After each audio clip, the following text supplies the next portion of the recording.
Mark stood in his small kitchen, watching his old phone buzz against the counter as his daughter's name flashed for the third time that morning. He knew Emily never called that much unless she needed something serious. When he finally answered, her voice carried the sharp edge he had learned to fear over the last 8 months. "Dad, we need to talk about the mortgage. Can you come by the house today?"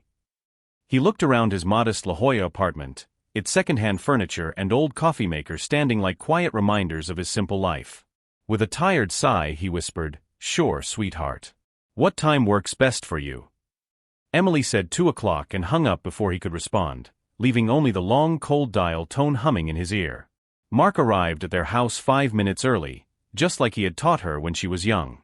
The Spanish-style home sparkled in the sun, a beautiful place he had funded more than he could afford.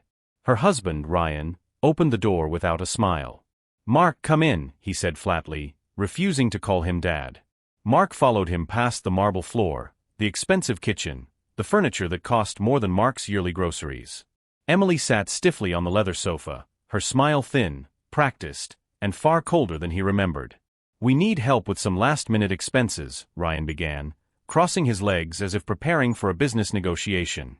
"The restaurant opening is next week." Mark nodded softly. "How much do you need?" Emily leaned forward and said gently, "15,000, Dad." The refrigerator failed inspection. But Mark stared at them in disbelief. "I already gave you everything promised. 120,000 for startup costs, and you both agreed to handle the rest." Ryan leaned in with sudden irritation. "You own 60% of the mortgage, Mark. You have a vested interest. If the restaurant fails, so do you." Mark swallowed the anger rising in his chest and asked quietly, "When is the grand opening? I want to be there." Silence followed like a heavy cloud. Emily avoided his eyes. Ryan tapped his fingers on the armchair. "Finally," Emily whispered, "we're keeping it small. Only close friends, and critics." Mark blinked slowly. "So I'm not close." She gave a tiny shrug. "It's business, Dad. We don't want to look too dependent."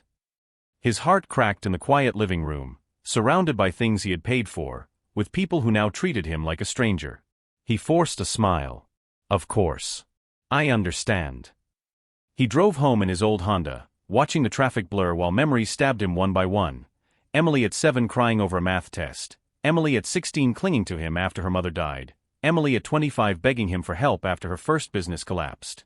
He had always been there, always giving, always sacrificing. Now he wasn't close enough to attend her dreams beginning. That night, he made a cup of coffee, looked out at the Pacific, and felt something inside him shift. When her text arrived thanking him for understanding, he finally realized he had raised a daughter who saw his love as a resource, not a relationship. And that was the moment his quiet plan began. The next morning, Mark sat at his small dining table with the mortgage papers spread out like a map of his past mistakes. Every signature reminded him of how quickly love had turned into obligation. He remembered his friend Daniel, the attorney who once warned him, "Protect yourself, Mark. Family and money don't always mix." Back then, Mark only laughed, believing Emily would never take advantage of him. Now he whispered to himself, maybe Daniel was right. He dialed his friend and said, "I need you to review these mortgage documents. I think it's time I stop paying for other people's dreams."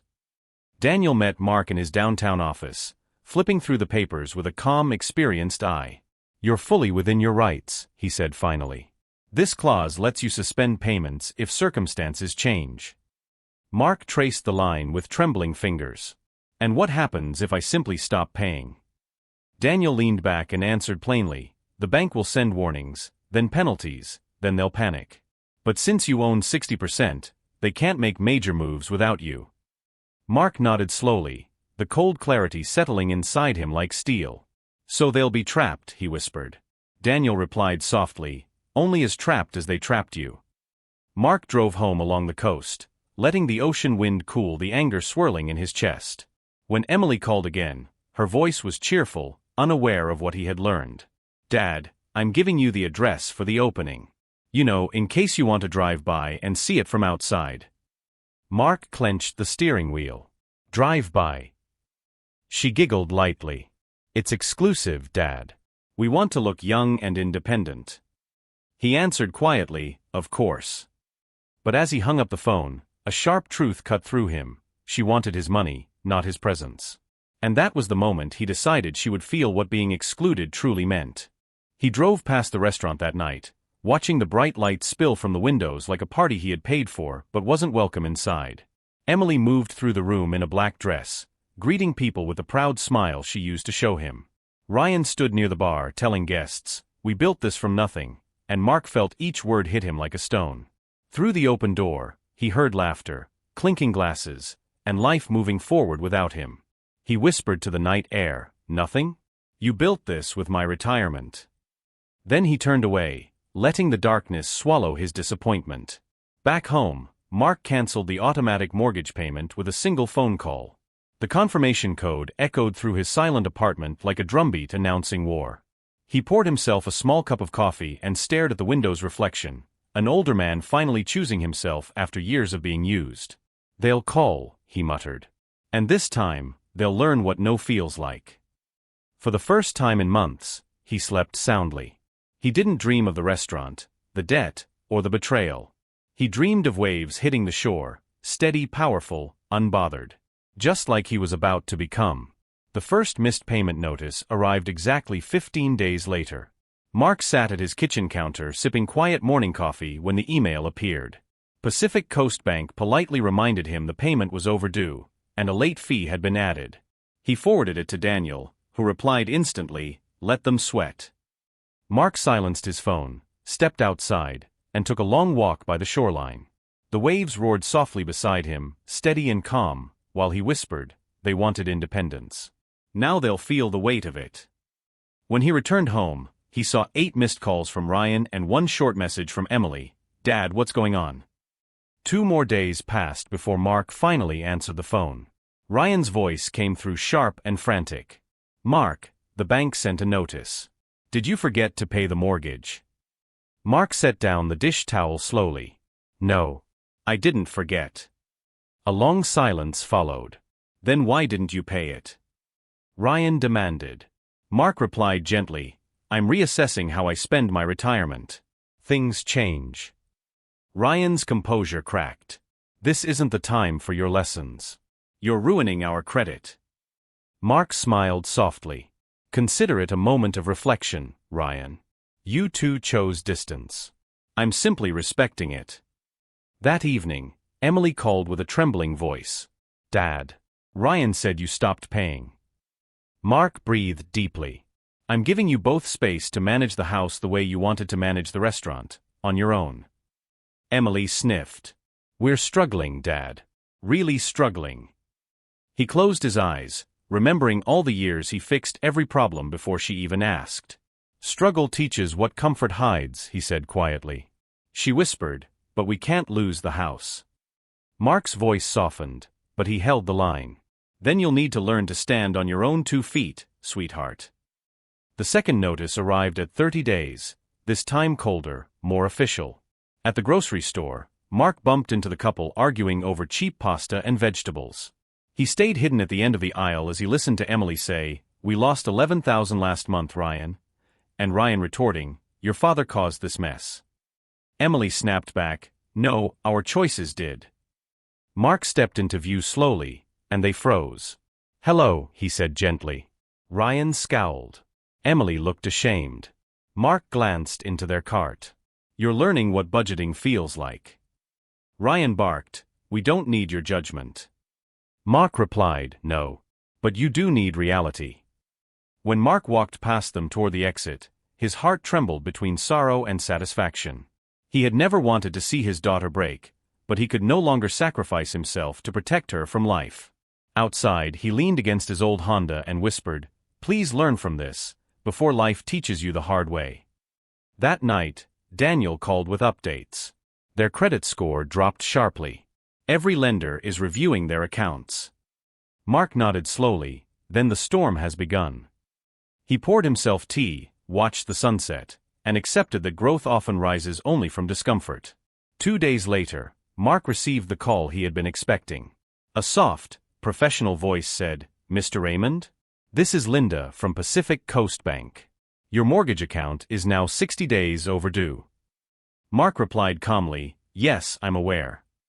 She hesitated. "Sir, this will heavily impact the other party." Mark looked out at the ocean.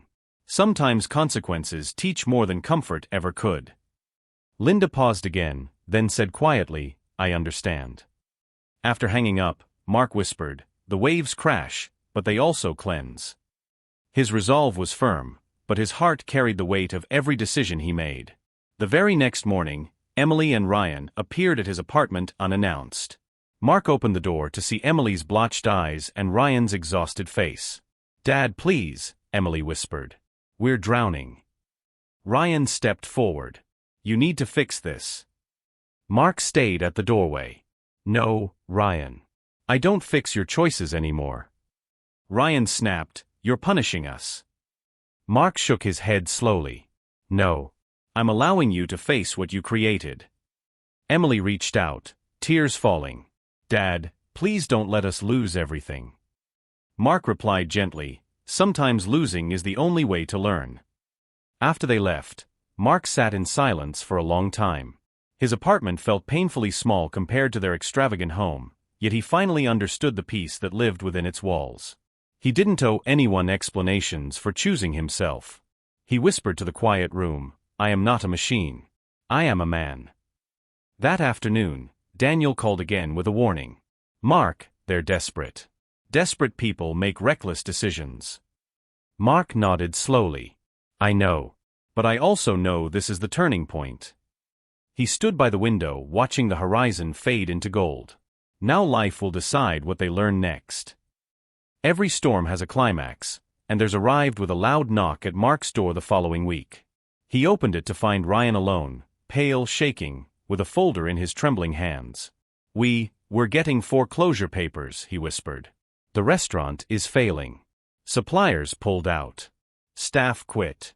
The IRS showed up." Mark motioned him inside. Ryan sat heavily on the couch and covered his face. "We can't find a way out," he choked. Mark spoke calmly, "Then maybe it's time you stop building dreams with other people's money." Ryan looked up with defeated eyes.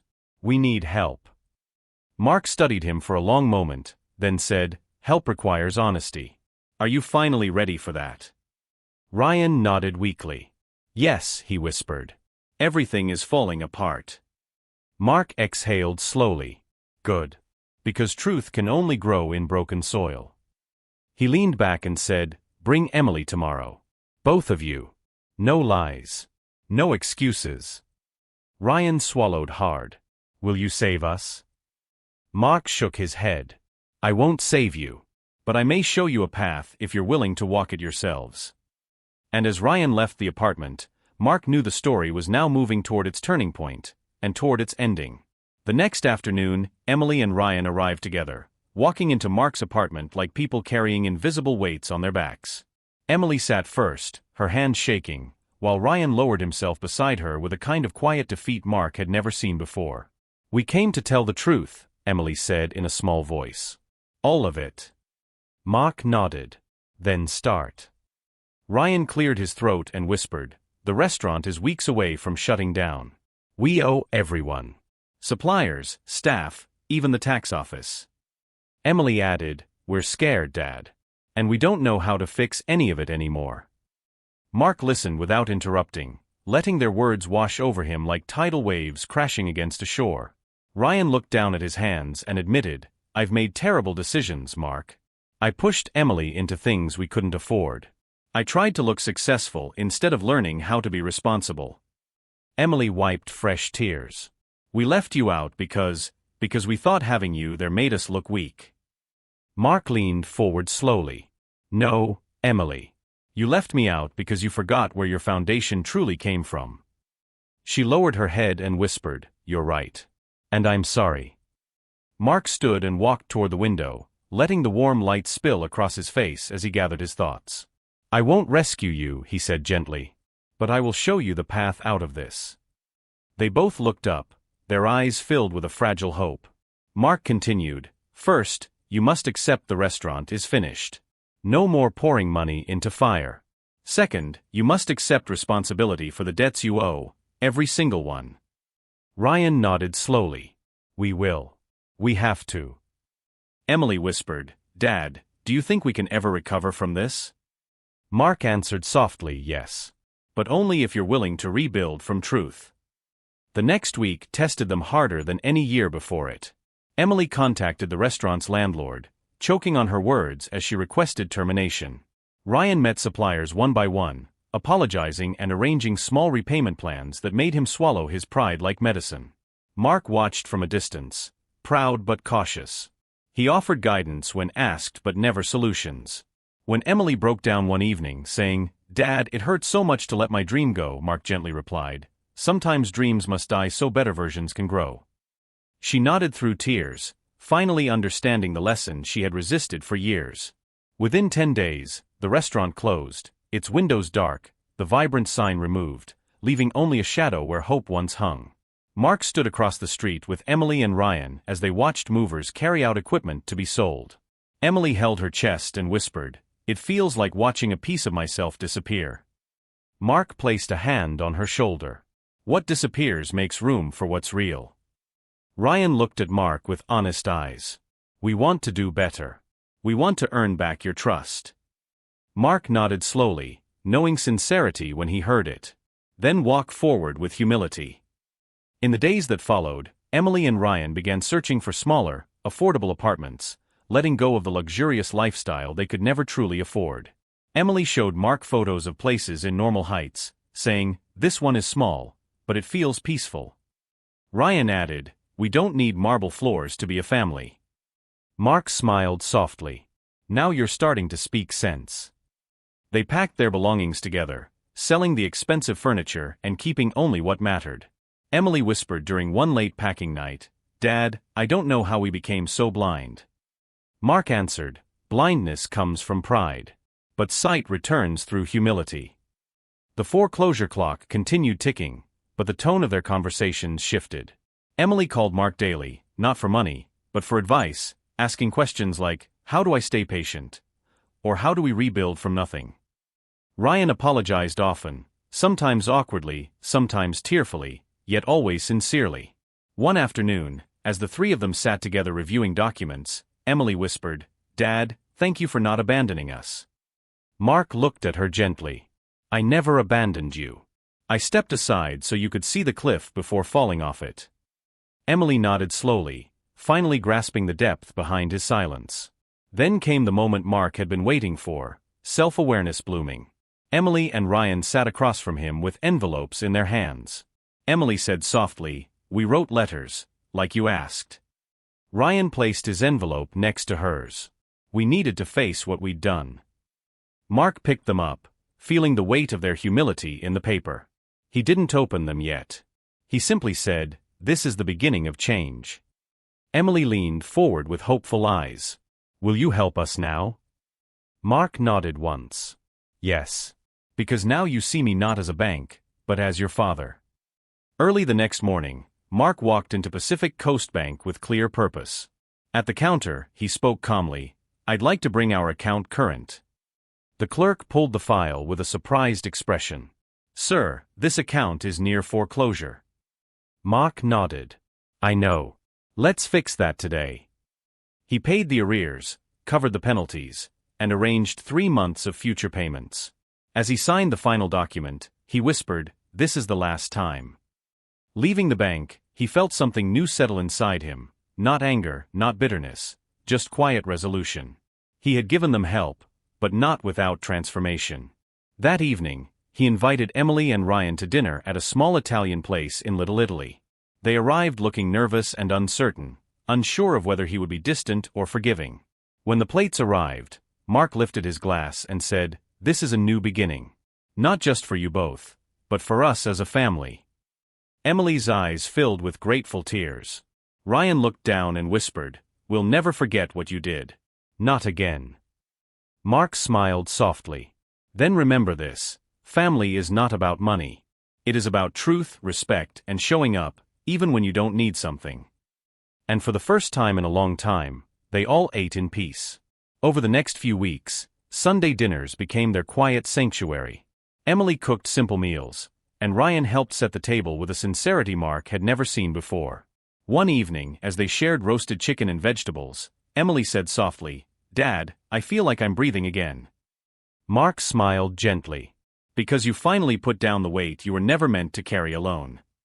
Ryan nodded, adding, "And because we stopped trying to look rich and started trying to be honest." Mark lifted his glass, feeling warmth in his chest. Honesty is where healing begins. As autumn arrived, Emily and Ryan settled into their modest apartment in Normal Heights. Mark helped them move boxes one sunny morning, lifting what he could and watching with pride as they worked together without complaint. Emily held up a small picture frame they had saved from the old house. "I think this is the only fancy thing we kept," she joked. Ryan chuckled quietly. Everything else was just noise.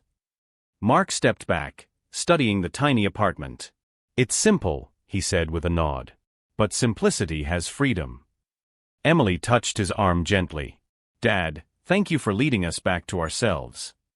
A week later, they met for lunch, and Emily surprised Mark with a bright smile.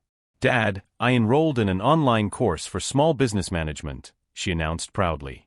"I want to learn properly this time." Ryan added, "And I'm working toward a finance certification at my new job." Mark's heart swelled with a pride he hadn't felt in years. "Good," he said softly. "Learning from failure is how you build success." Emily reached across the table to hold his hand. "I want to make you proud." He squeezed gently. "I already am. Because you're growing." A few days later, Mark finally opened the 2 letters they had written weeks before. Emily's handwriting trembled across the page as she apologized for forgetting who had always stood by her.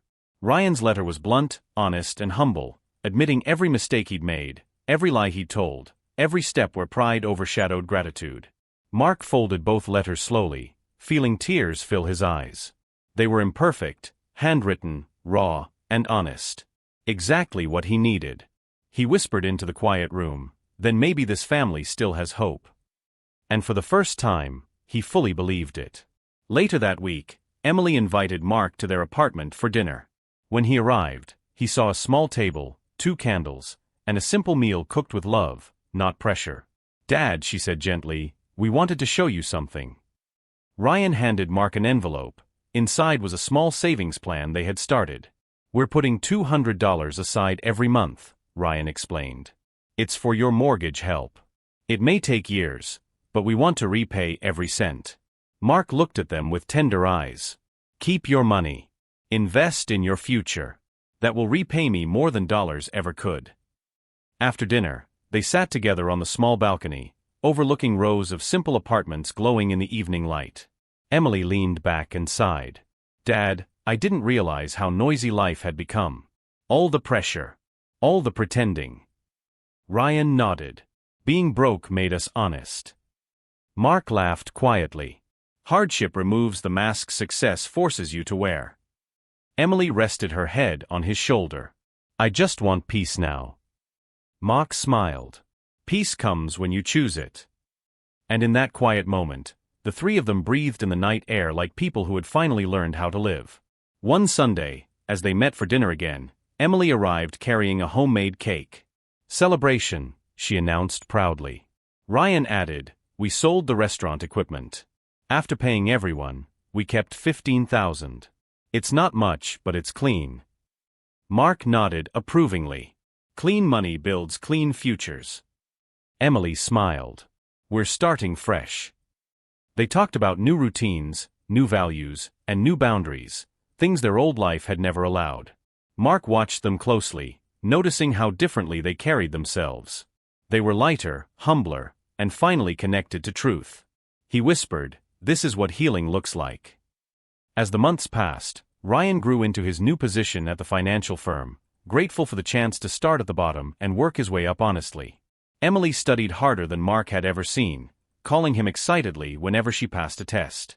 One evening, she said, "Dad, I think I want to teach cooking someday. Not run a restaurant. Not pretend. Just teach." Mark smiled with deep warmth. "Then do it. Teach what you love. Share what you know. And let the world be impressed with your heart, not your image." Emily hugged him tightly, whispering, "Thank you for believing in me again." The final shift came on a quiet Sunday afternoon. Emily looked across the table and said softly, "Dad, I see you now. Really see you. Not as someone who gives, not as someone who fixes, but as my father who stood by me even when I didn't deserve it." Ryan added, "And I see you as the man I should have respected from the beginning." Mark felt a deep, gentle peace settle inside him. "Then let this be our new beginning," he said. "Not built on money. Not built on expectations. But built on understanding." They nodded, each carrying the weight of that promise.